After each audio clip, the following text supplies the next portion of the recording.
Welcome back to another episode of the Frisky Risky Betting and Fantasy Podcast.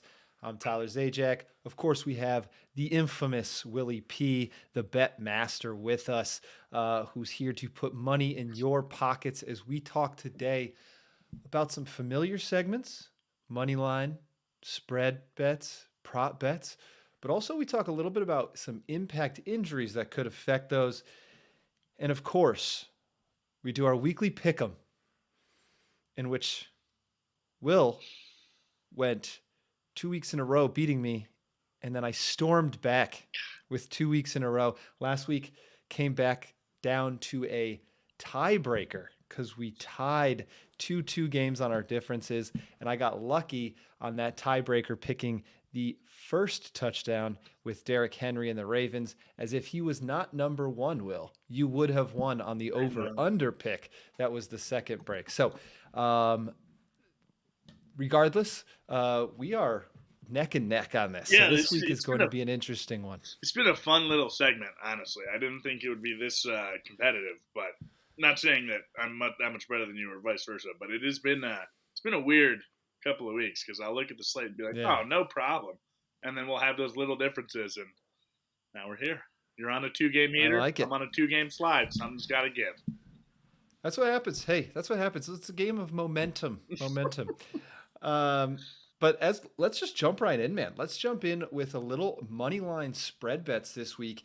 You've done your pick'em, so you've looked down the slate. What are the juiciest bets that the users, or that our viewers, I should say, and users of thepredictors.com can look to this week to make a little bit of cash? I didn't realize it when I was doing it on my prep yesterday and picking my picks, but all 3 spreads are 4 points this week that I took. First one being Bills -4 at the Colts.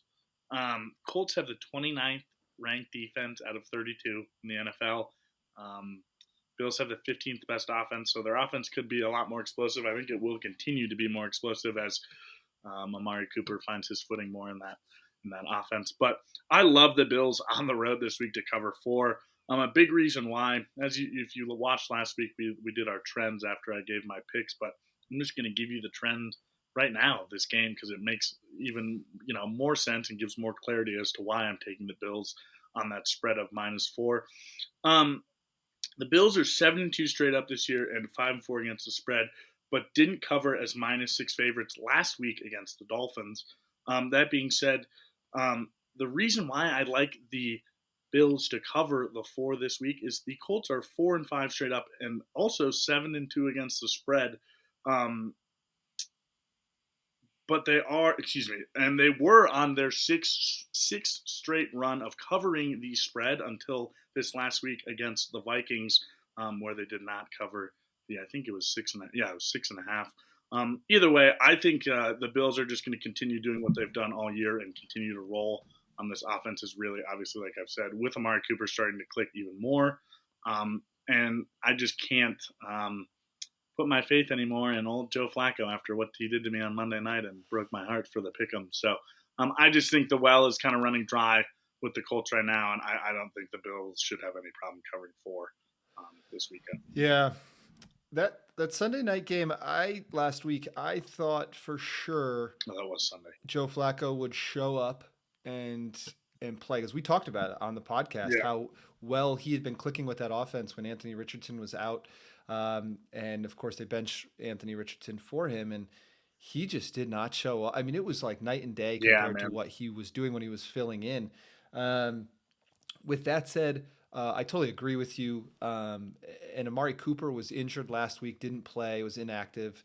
This week, I think he's questionable right now. He's got that wrist injury. Mm-hmm. So hopefully he will be back, hopefully for my fantasy team, but also hopefully for the Bills. He will be back in action so that the Bills can get, like you said, a little bit more offense churning. I do love that pick. I think the Bills, even though they have a good record, but it doesn't show how good I think they can be. I mean, from what we've seen of them in the past, and even without, preseason, we talked about them losing a lot of the receivers they had, Diggs, of course, Gabe Davis, but they've been able to put it together and now brought on Amari Cooper. I mean, they have a very high quality offense, good defense. I think that they can should easily be able to cover that spread.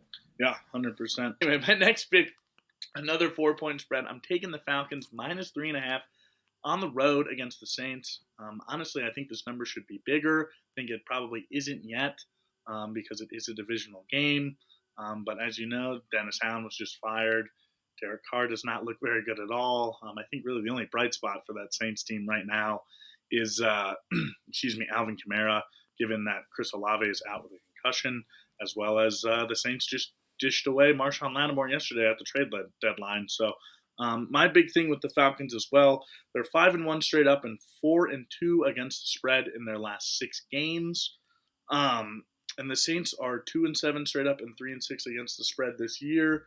As we all know, they started the year very hot, scoring 90-plus points in their first 2 games. They started out 2-0 against the spread and 2-0 straight up. Since then, they are 0-7 straight up and 1-6 against the spread. Everything is going wrong for the Saints. I think Kirk Cousins, Bijan, and the boys are just going to roll into New Orleans and keep doing what they've been doing the past couple of weeks, and should have no problem covering 3.5 against a pretty beat up mentally and physically Saints team. Yeah, I have to lean towards you. I agree. The only caveat there is one, the Drake London injury, which we'll get into a little bit. But I think that the Falcons have guys to step up in his place, even if he doesn't play with that hip pointer. And of course, the individual game. You just never know with those games. They're so tough to pick sometimes because they've just played each other so many times. But like you said, when you lose your coach, when you lose your top wide receiver, the odds are stacked against you. So you have to lean towards the Falcons on that one. The Saints look like a dumpster fire, like you said, right now. You can't put money behind them. So got to go with Atlanta. Got to go with you. Got to take the spread on that one. I like it. Love it. My final one, these spreads just seem too good to be true, but I believe the data, I trust the trends, and that's why we're doing it. Give me Sam Darnold and the Minnesota Vikings to cover -4 on the road in Jacksonville. As you know, the Jags are just not good. That Trevor Lawrence contract that they signed this offseason continues to look like the one that the Cowboys gave Dak Prescott right before the season, aka not a good contract. The Vikings are 6-2 straight up and against the spread. They did fail to after failing to cover and win outright in 2 straight games. But as I said earlier, they covered against the Colts on Monday Night Football. The Jags, on the other hand, are 2-7 straight up and 5-4 against the spread. They did cover the +7.5 against the Eagles this past Sunday. The one caveat with this is, which is interesting, and better should keep this in mind, while their straight-up record is bad in Jacksonville, they have covered in their last 3 games. So take that with you, Will. I am still taking the Vikings on the spread. I think they will continue to roll. Do I think the Vikings are a Super Bowl contender? Potentially. They've obviously cooled off a little bit since their hot 5-0 start. But everything that Jacksonville's been doing and what Doug Peterson and that offense is doing, I just cannot get on board with. I think the Eagles, as we've talked about before as well, are a little bit fugazi, and that is a big reason why the Jags covered that 7.5 points on Sunday. But yeah, give me the Vikings on -4 on the road. I have no. Yeah, I'll add that I think T.J. Hawkinson gets a touchdown this weekend. Came back last weekend, didn't do anything special by any means. And, I've had him, I drafted him and just sat him on my bench for this moment.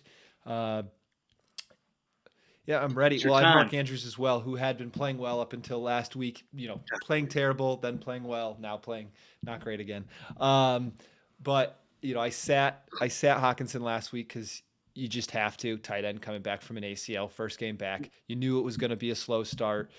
This weekend, I still don't think he'll be the Hawkinson we know and love, but I do think that I think he's going to find the end zone. I think they're going to get him one, so I'm really excited about that and see if that prediction comes true. I've moved him into my lineup over Mark Andrews this week, so we'll see. But with that said, yeah, man, the Minnesota needs, their fans want to see him get it going again. They did so well in the beginning of the year and then had a little slide there. But Jacksonville is just in shambles right now. So Oh you man, can't put any money behind them. Missing Christian Kirk, missing, Brian Thomas Jr. played, but he's still dealing with that injury. Regardless, it's tough. It's tough.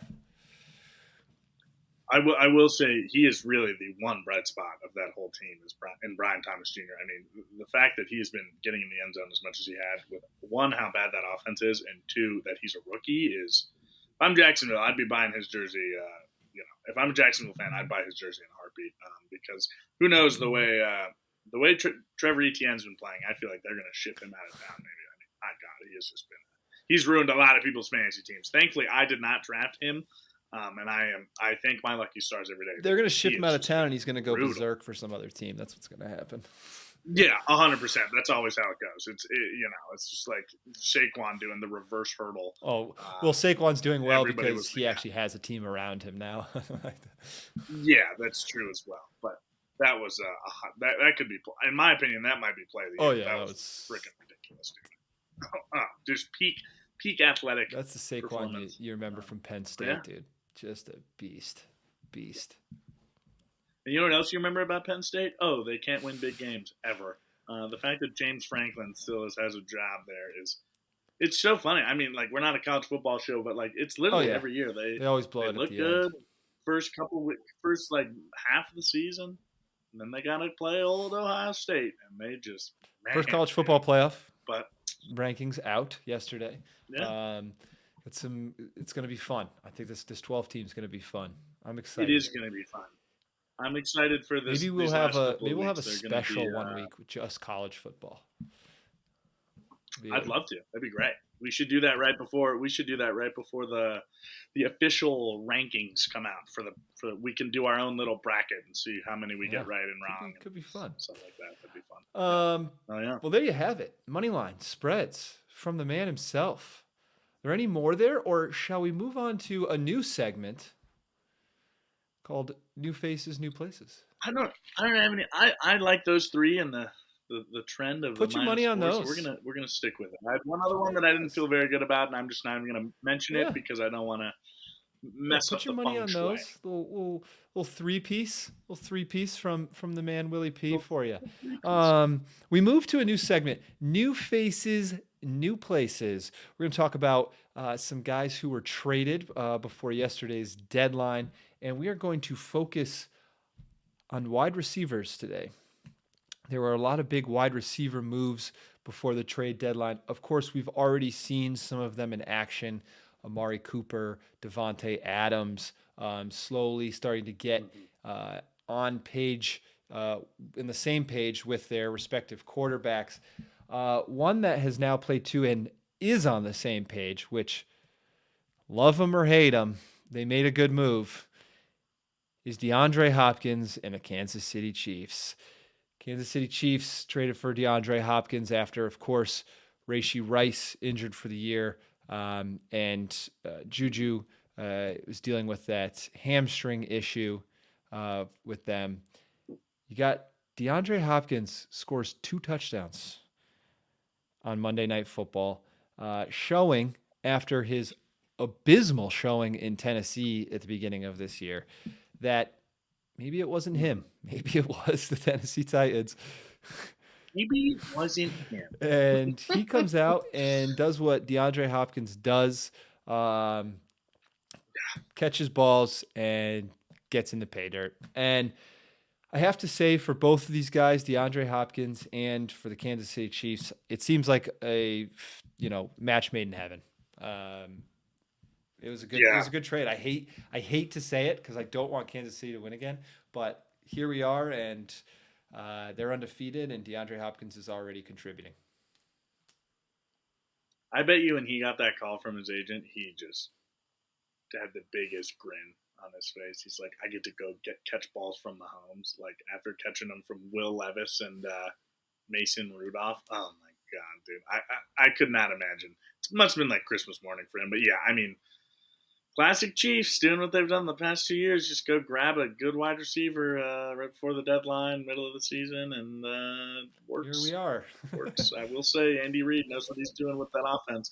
And I mean, it's not like I wouldn't consider that I thought Hopkins was completely washed, but it was weird when he did go to Tennessee. I was like, that seems like a bit of a stretch.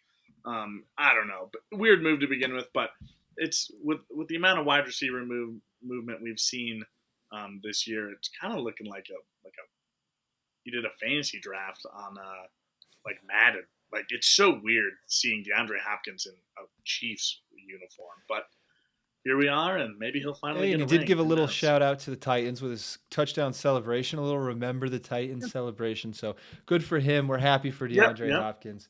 Um, Deontay Johnson, another guy who traded up, if you Yeah. ask me, headed to the Baltimore Ravens to play with Lamar Jackson, Derrick Henry, and that explosive offense. Will, give us your Mm-hmm. thoughts. Good trade for the Ravens. Good trade for Deontay Johnson. Good trade for Carolina.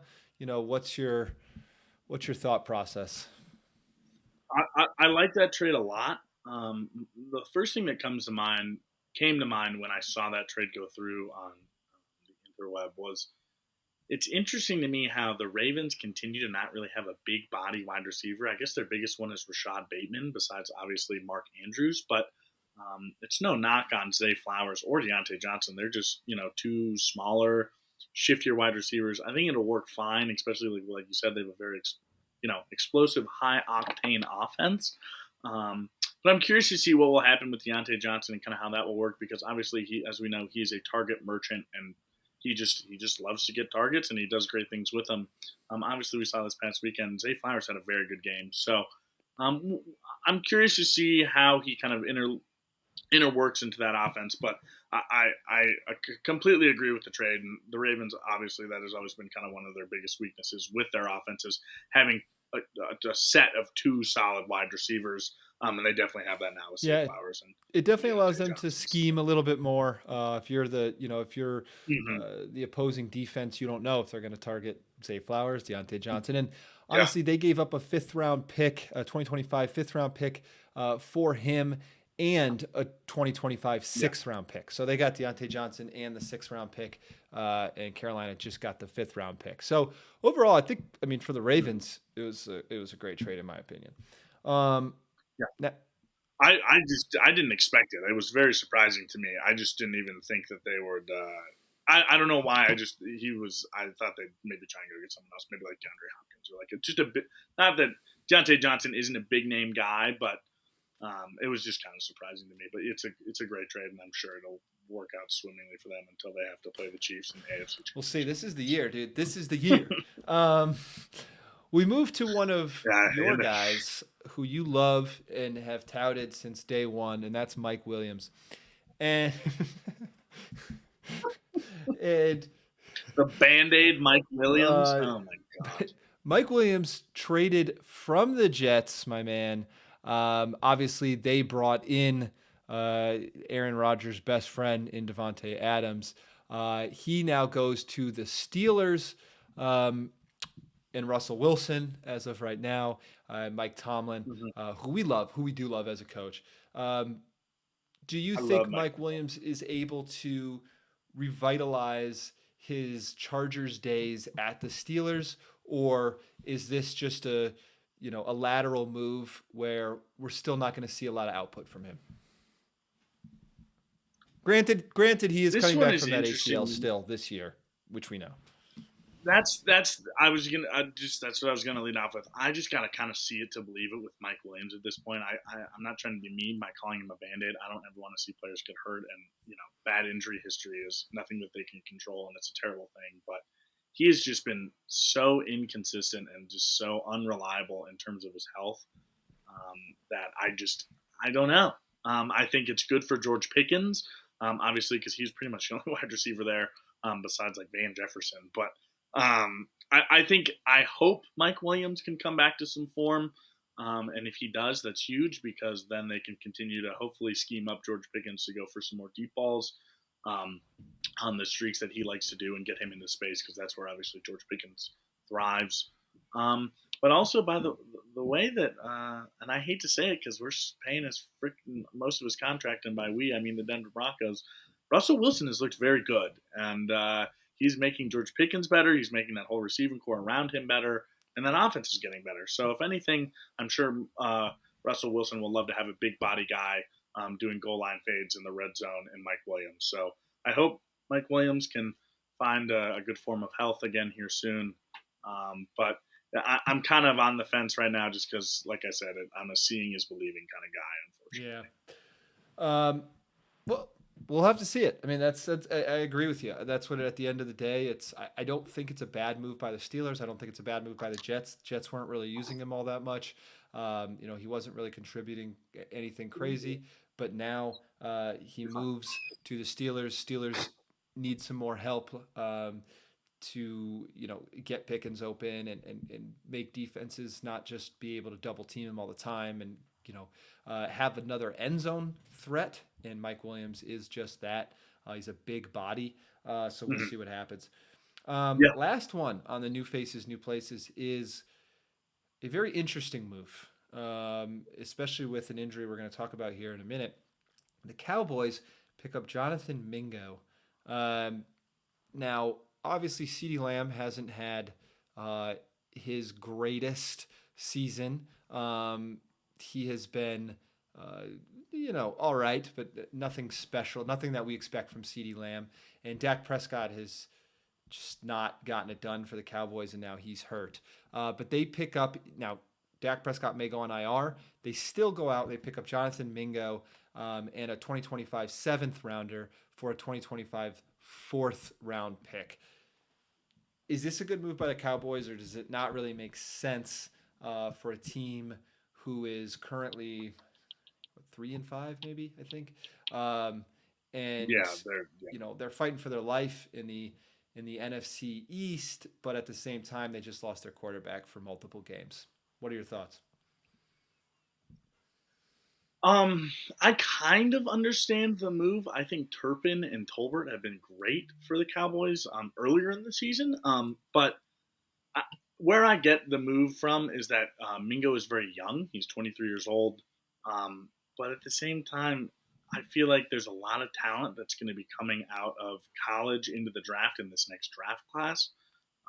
And given, like you said, the Cowboys are 3-5, the way their season is going, they could probably get a pretty solid wide receiver prospect unless they drastically start turning things around. And I don't think they will, given that, like you said, it looks like Dak Prescott is going on IR. And we've seen a little bit of Cooper Rush glory, but it's also Cooper Rush. Trey Lance, dude. We'll see who knows who gets it.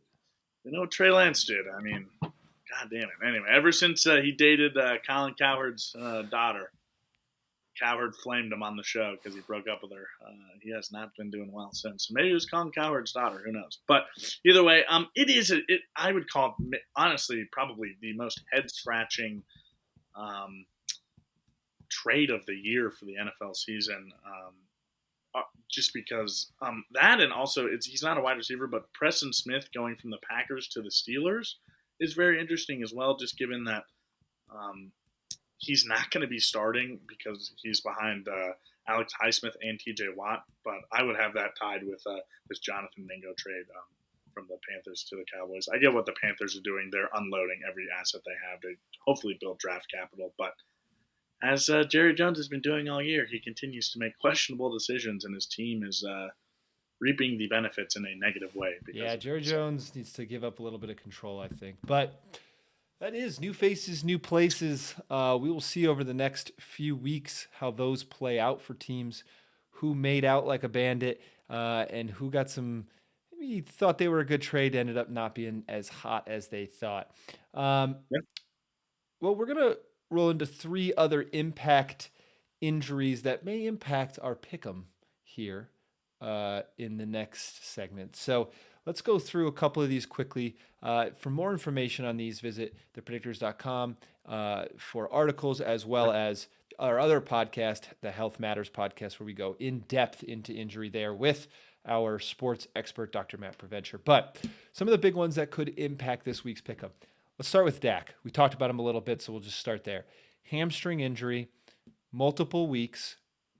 Jerry Jones says possibly IR for him, which would put him out until after that Thanksgiving game. I think Cincinnati is that next game for them where he could potentially return.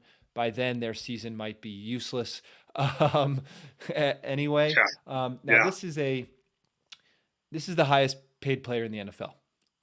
He has not been doing what Yep. he is paid to do. Let's be honest. He's not been getting wins. But injuries are not anybody's fault. They happen. The problem with a hamstring injury, normally we see them a lot in these skilled positions, wide receivers, corners, tight ends, running backs. In a quarterback, though, when they come back, they can be down 80 plus pass yards their first game back. So if he's playing Cincinnati, that's not great. And then it can take up to 6 games to get back to pre-injury level, judging from the data at the predictors and our average data that we've seen in quarterbacks with hamstring issues. Dak Prescott is a good passer. He's a good passing quarterback. You could call him dual threat, I guess, a little bit. He's not going to be in the Lamar Jackson, Josh Allen dual threat category to me, but he can extend plays. But with this hamstring, it's going to reduce mobility. So I think this is honestly, out of all the injuries that we're going to talk about, or the 3 big ones from last week, this is probably the biggest for a team. It would be bigger if the Cowboys were had 6 wins right now. Contending. But with 3, maybe it's not as big, or people are kind of ignoring it because the team itself hasn't been doing great. But it's not good. It's tough for a Cowboys team who's about to get Micah Parsons back, who isn't opening up the window for DeMarcus Lawrence, and CeeDee Lamb has an AC joint sprain. It's bad. It's bad. Yeah. And just to add to that, it's kind of funny how I've just noticed a trend this year. It seems like any superstar player that gets that super max deal, if you will, severely underperforms. Other than Justin Jefferson, man, that he's coming still into doing this his season. thing. Other than Justin Jefferson, AJ Brown hasn't been doing terrible. He's also dealing with some injuries, but for the most part, it's pretty interesting how this has been going, because I always would think, at least because I drafted CD in a league this year, and I was like, he just signed that big deal. He's got to prove it. And obviously he's been dealing with injuries and stuff like that. But it's been a very interesting year for these guys. That Guaranteed money, Will. You don't have to prove it. I know. Look at Deshaun Watson, dude. God dang it. But this is a fun little stat. Since drafting Dak in 2016, the Cowboys are 30 games over 500 when he starts, but when he doesn't start, they are only 9-8 with any other QB. So bad for the Cowboys. It's about to be a bad ride. Bad for the Cowboys. Not good. Not good at all. Speaking of a ride, are the Chiefs gonna get off this 8-game win streak, right, Tyler? Or, what's going on I think with they're Mahomes? going to get off of it. Mahomes, as you saw, injured his ankle. He has come out left ankle this time. He has dealt with ankle issues in the past, high ankles, as we've seen him. The thing about Mahomes is, even when he had a high ankle, he always came out and performed. He just, for some reason, he just plays through ankles. And this one is even less than those. It's a low ankle sprain, it looks like. He was running towards the sideline, said he rolled it. He even admitted he's like, I rolled it the game before too, so it was the same ankle, so I was a little bit scared when it happened, which is why there was some more quote-unquote theatrics a little bit with it. It did, I'm sure, hurt bad, and he had to be helped off. But he didn't miss a play, came back in, and had an overtime victory drive. So this is classic Patrick Mahomes. He said it's not as bad as originally felt. I'm sure this week it blew up a little bit, but he's getting around the clock treatment from that medical staff who he has touted a bunch of times for helping him get back on the field despite their terrible grade on the NFLPA Yeah. reports. So I think he'll be back. I think he'll be in normal Patrick Mahomes form. We will have to watch it for re-aggravation because if someone steps on it, if he rolls it again, then if someone steps on it, if he rolls it again, his play. Yeah, and of course, he has to play my Denver Broncos this week. The spread's like Yeah, eight and well, a that's half, not a and I was Mahomes like, issue. That's a Bo Nix I if was, he can actually play well issue. I, I, I know, and that's what I'm worried is because we all know what Steve Spagnuolo does with that Chiefs defense, and I have a sneaky. I'm not telling you to take either one here. I'm honestly I didn't even want to touch that game for the picks, but I have a terrible feeling that the Chiefs are going to cover The that. spread is that like spread, 8. and it's just going to be that's what I mean. I think it's going to be a Ravens week from last weekend all over again, unfortunately. So the Broncos are finally coming back to life, and I didn't expect them to win 10 games this year or have anything ridiculous. The fact that they've done what they've done already is pretty remarkable. But of course, Mahomes is going to have a bum ankle. That's going to be the story all week, and it already kind of has been. And he's going to go out and have like 3 passes. He's going to be fine. He is going to be fine. Mark my words.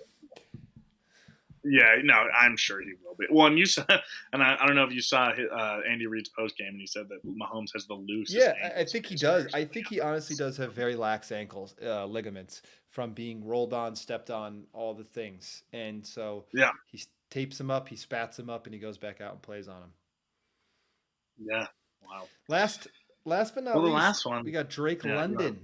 You've already talked about this game in your moneyline spread bets. Atlanta has I don't want to call it an easy game because it is a divisional game, but a game in which they should win. The spread right now is 4. I think mainly because it's in New Orleans is the reason the spread is only 4. I think Atlanta could get by with not playing Drake London this week. Whether he plays or not is up in the air. I think it will be a true game time decision. I think we will see him as questionable as when the injury report comes out for that game. I don't think he'll be doubtful. I think he will be questionable. And then if he doesn't play, I think it'll be like an inactive type thing right before the 90-minute inactives when they come out. He has a hit pointer. He tried to return. He did kind of return, and then he was out for good after he re-aggravated on another pass from Kirk and was out the rest of the game. Hit pointers are notoriously just annoying. What are they? Yeah, I don't so know. it's usually it could be a couple different things, but usually it's where the muscle comes down to your hip, and you either get hit right there, like on the bone and where it attaches, or hit it weird. It can be a number of different things that they call a quote unquote hip pointer, but I don't think it will. I don't think it would have to keep him out. And what I mean by that is if he was playing in a playoff game tomorrow or Sunday, he would play. But because it's not, and because it's against the Saints team who just lost their coach and they're struggling, I don't think they have to play him. I think you give him that rest. There you go. Because I saw that yesterday when I was doing the prep for the show, and I was like, "What is a hip pointer?" Like I just I was trying to fathom it, and did some googling, and I was like, "I'm just going to ask Tyler on the show because he's the expert." That being said, if Drake London doesn't play this weekend, everybody's going to be thinking it's going to be a Darnell Mooney masterclass. It very well could be, but I'm calling it right now. It's going to be a Ray McLeod breakout game. He may only have 3 catches. He may do this. He may do that. But I could see Ray McLeod breaking one for a tutty. Just because if Drake London doesn't play, but who knows? But either way, it's just funny to think that Ray McLeod would have a big receiving game because he's been in the league for some time now. Not trying to dog on. Maybe we'll see Kyle Pitts actually step up. No, we won't. Okay.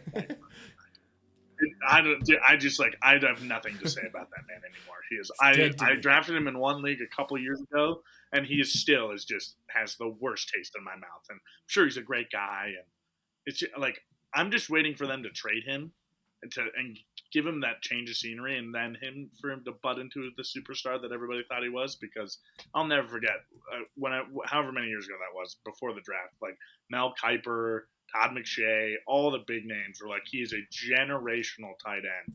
And it is just That's What happened? that's classic Florida Gators for you. Going to the league and Yeah, shit. crap down their pants, man. That's Oh classic man. Florida Gators. Oh man. Yeah, look at It's Anthony classic Florida Richardson. Gators. That's just how they do. Um, well, there it is. Little hip bruise for Drake London. But we'll see how that plays out. But we move on to the most important segment of our entire podcast, and that Most is important. the pick'ems between Will and I. So here we go. Let's start with Thursday night. We got a in division matchup: the Baltimore Ravens versus Cincinnati Bengals. Joe Burrow has been playing out of his mind compared to how he started this season off. Won the league last week. Just five Dude. tutties last week. Dude. But despite Dude. that, I'm Come going on. with the Baltimore Ravens because I just Me too. Me cannot. too. You can't not go with them with Derrick Henry and the team that they have right now. Of course, they got Marshawn Lattimore, I believe, right? They just they got him in the trade. Or did I get that No, wrong? no, they got Tre'Davious White. Tre'Davious I'm White. sorry. Jeez. Um, Yeah, which they desperately need. Yeah. Now, we'll see if he plays an immediate impact. But that secondary is definitely a little bit sus. So we will see if Jamar Chase, T. Higgins, if T. Higgins can play through his, all the injuries that he just happens to have every week, if they can expose that a little bit. But I got to go with the Baltimore Ravens. I'm going with the Ravens as well. We have all seen what Lamar Jackson does on primetime. I think he has like one primetime loss or something in his career, something egregious like that. Maybe it might just be on Monday Night Football he's like that, but Lamar Jackson loves playing under the lights on primetime. The Ravens, as we know, their offense is just so high-powered. Derrick Henry is a freak of nature. Nothing has changed, but it is amazing how the NFL let him go and play with Lamar Jackson in that offense. I will say, though, even with the addition of Tre'Davious White, I kind of like the Bengals on the spread this week. 6 is a good amount of points, and it's another division game. It is in Baltimore, but the way Joe Burrow has now been playing, and yes, he's coming off a hot week of throwing 5 touchdown passes, kind of spells out maybe they could at least cover. I'm not saying they'll win outright because I'm taking the Ravens, but Oh yeah, I if could Joe see Burrow plays like he did last week, he's going to give that Ravens secondary a run for their goddamn money because that is the weakest part of their team and their biggest flaw. And looks like Joe Burrow's finally getting some confidence back, which is good to see. So that should be a great Thursday night game. I'm glad we finally have a good Thursday night game. I feel like Thursday night is always it's probably going to end up being like the dumpster 14-7 or something. Oh, don't! Why would you say that? Now it's going to be a field goal battle. It's going to all of a sudden the weather's going to turn to crap in Baltimore. There's going to be 50-mile-an-hour wind, and it's going to be. I just got rain notification. Bengals are listing wide receiver T. Higgins is doubtful for Thursday night game against the Ravens. There you go. Knew it was coming. There you just go. When? Jamar Chase is getting triple teamed all night. Take the Ravens. And Iosovas is going to just go berserk if they win that game. Yeah, Ravens by a mile. We moved to Munich, Germany. 6:30 a.m. Pacific game here. New York, Carolina. I'm going with the Giants, but, well, we talked about this prior to the show. This was actually a closer one. I had to go back and forth a little bit. Closer than I feel like it should have been. But ultimately, I'm gonna move forward with the Giants. I'm moving forward with the Giants as well. They're another 6-point favorite, which I'm a little bit surprised about as well. Mostly because it's an overseas game. Those games are always funky. Another crazy thing that I saw is guess who is 5th in the league in rushing yards this season? Chuba Hubbard. I think last year he had the most first downs in the league. That's why, great running back. I just saw that yesterday and was like, wow, for how bad the Panthers are and how bad that offense is, he is the only bright spot. I mean, I was glad to see your Alabama boy Bryce Young get a win last week. Maybe he can keep it going, but it doesn't help when obviously Deontay Johnson and now Jonathan Mingo are gone. So I don't even. They still have Thielen, don't they? Is he even playing? He's been Like, I don't hurt, even but know they got who. Xavier Leggett, baby. The country boy. Oh, duh. I Gone. was like, I feel like I'm forgetting someone, but like, yeah, but we'll see. It's going to be interesting to see with him because obviously now he has a very big workload and he will be getting you know, the cornerback one from the Giants all day, or at I least he locked him should. in So, my fantasy but team. yeah, give me the Giants. I will not be waking up to watch that game. I know it's part of my job, but like I just can't get myself to do Good that. to know. We moved New England Yeah. Bears. New England Bears. This one was harder for me. I ultimately went with Chicago, but that's hard, dude. Drake May has been showing that he can get his team up to move the ball down the field and starting to show a little bit of spark. But I'm still gonna go with the Bears. It's in Chicago, so I got to stick with them. I didn't realize I missed this game, but I do have that future bet of Broncos to win over 5.5 games and Patriots to lose or to win 4 games or less. So yes, I'm going with the Bears as well. That the Patriots keep winning these random games every like 2 weeks, and I'm like, can you guys just cut it out, please? And it's because of Drake May. I'll be honest with you, Tyler. I would get a Drake May jersey if I was you. He He looks does. good. Other than that So interception I at the hope end he of the keeps it game, up. I but hope he stays that's healthy. But happens. dude, he looks pretty good for how bad that offensive line is and how honestly bad that team is. But I'm going with the Bears as well. I think Caleb Williams will figure it out again. They're a weird team. They're a young team in a sense, So, and then again, it is the Chicago We'll Bears see at what the end of the day. happens. But yeah, That's a I just toss-up don't game like. for me. I don't like what the and one. Of course, like I think wasn't it last week we took or 2 weeks ago you took. We took the Jets and the Patriots ended Yeah, up being. I told you it was going to happen. I still And took they the almost. Jets, but I was like, It's, I this know is you. what's I going to know you. happen at home. I know. I know. I know. It's just like Devontae Adams scoring a touchdown on Halloween. The moment I saw that, I was like, We because called that I too, just though. thought it was too good to be true, and We called I that. did take Garrett Wilson, and he had that sweet. He should have had 2, but I saw that Devontae Adams touchdown first, and I was like, you got me, like you got to be kidding me. Then of course the Jets win on Halloween. I was like, what a joke. But either way, we move on. We moved to Buffalo, Indy. I don't think we have to talk too much about this one. You got to take Buffalo. Nope, Already Bills talked all about day, it. wagon. Kansas City, Yep, Denver. Got to take Kansas City. Kansas City. Sorry. Kansas City. Yep, it's not Christmas. It's not Christmas Day anymore. We're not getting the little present under the Nope. tree this year. It's gonna be a beat Atlanta, down. New Orleans. We've talked about this one at length. Got to take Yeah. Atlanta over the Saints, even though it's at home in New Orleans for them. San Francisco, Tampa Bay. Got to take San Francisco. Tampa Bay, obviously struggling wide receiver core. But the fun part about this game is we may see Christian McCaffrey back in the lineup. Bye week last week, they said he's coming back this week. He is projected in my PPR league to have 20 points his first game back. 20 points his first game back. I don't know if he will have 20, but we will see how Christian McCaffrey returns from bilateral Achilles tendonitis. I wonder what I'm gonna look really quick, but I wonder what his anytime touchdown. Well, we'll see if he's gonna play, but they probably don't have it listed yet. But I'm curious to see if he does get listed to play, if they'll give him that plus money, because if they do, I'm sure that'll be the most bet on prop of the weekend. If he's even plus 100, I know people will just hammer that. Has to. So have to. Like, well, we move to Pittsburgh, anyway. Washington. Your boy's taking Russell Wilson in the Pittsburgh Steelers. No way! You did say you had a little sneaky one. Oh man! This was my little spicy pick here.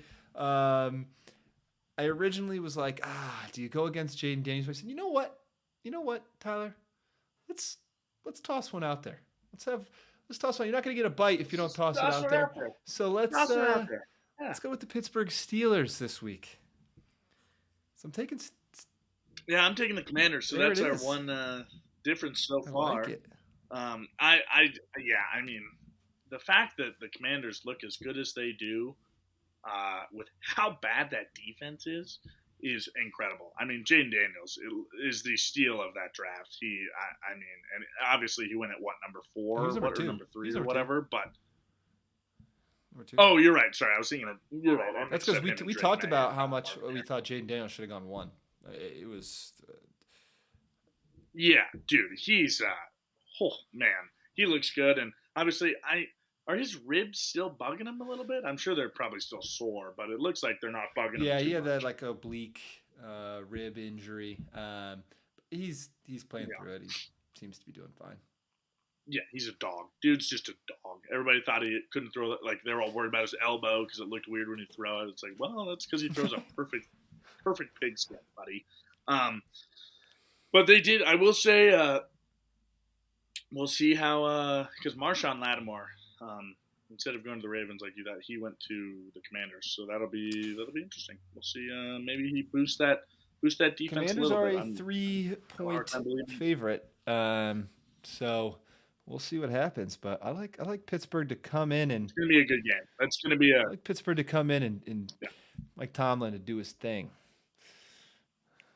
Yeah, just a gritty grinder of a win. It's going to be like 19 to Yeah, something 14, 19 to something 17, weird. just Like, you know what I mean? 2 point. Like one of those, like something that could be like a scoreagami, but Oh yeah, you know what I mean? dude, let's go. But Um, yep, we don't have to talk about this game much. I think we're both going to take Minnesota over Jacksonville. That's a pretty obvious yep, one. I'm going to take the Chargers over the Titans.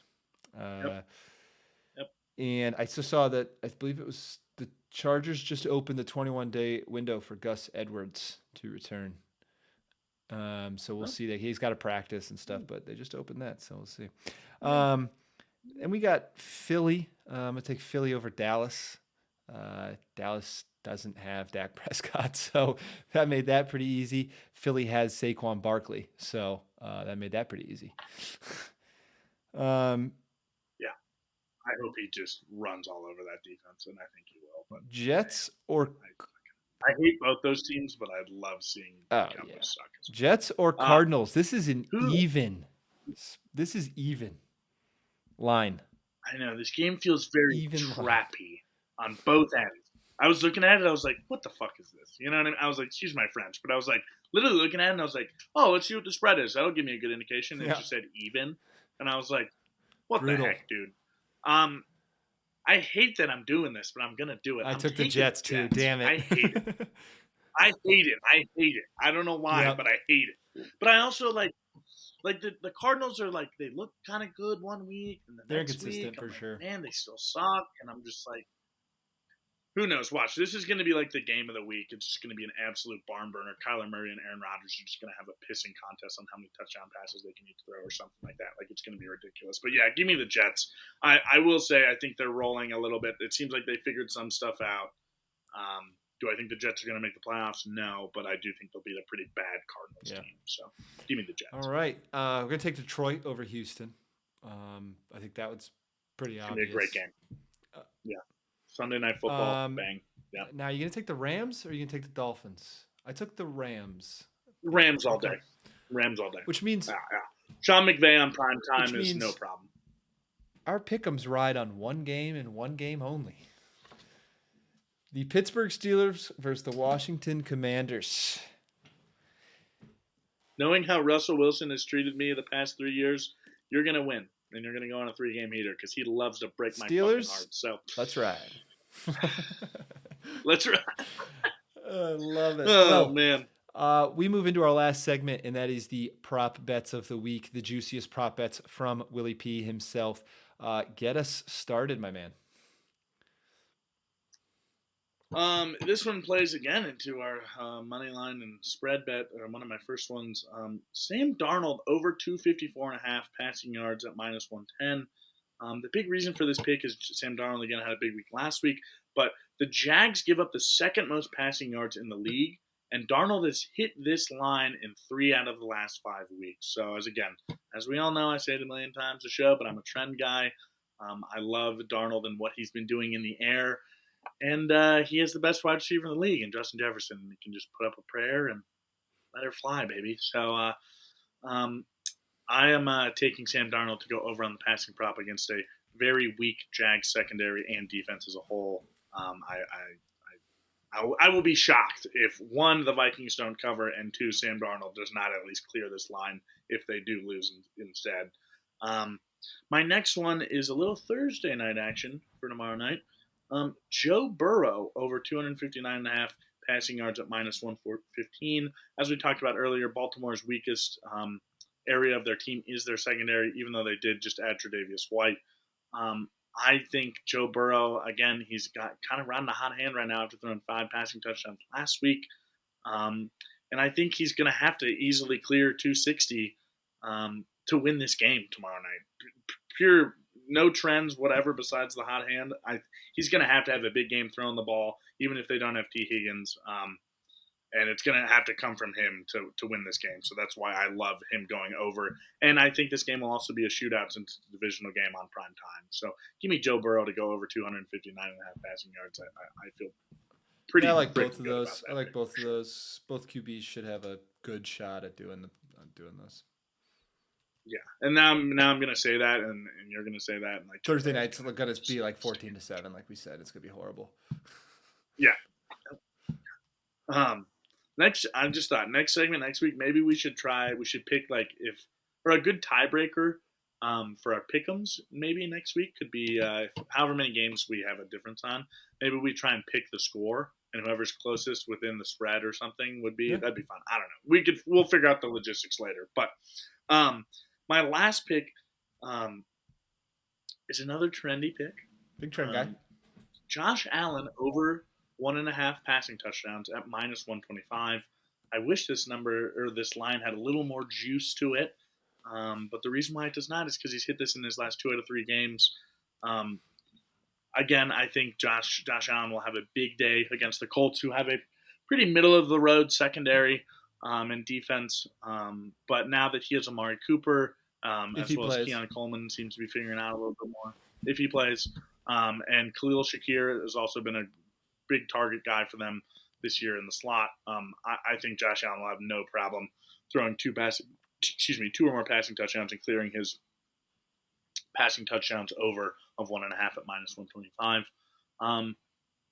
This is a little different than what we normally do, but my 4th pick is not a pick. It's just a public betting warning.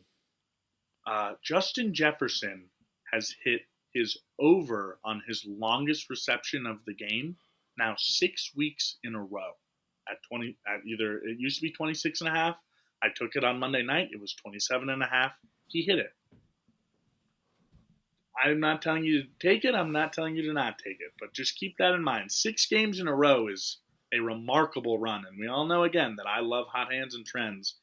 But trends also spell regression, especially when they get to that long of a trend. So, depending on what the odds are, I think a lot of people have started to catch on to that. As we know, Justin Jefferson is a deep ball fanatic, and that is where he makes his money. But just be careful, people.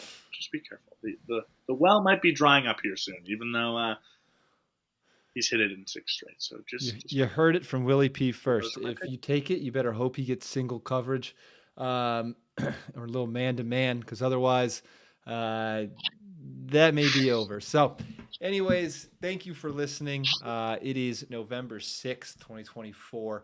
For updates, check out thepredictors.com for more bets. Sign up for our newsletter. Willy P puts more in there. Our website also has our algorithm prop bets, and then follow us on social, especially on Sundays for updates in the games and injury information. We will see you back here next week for another episode of the Frisky Risky Betting and Fantasy Podcast. Thanks for listening.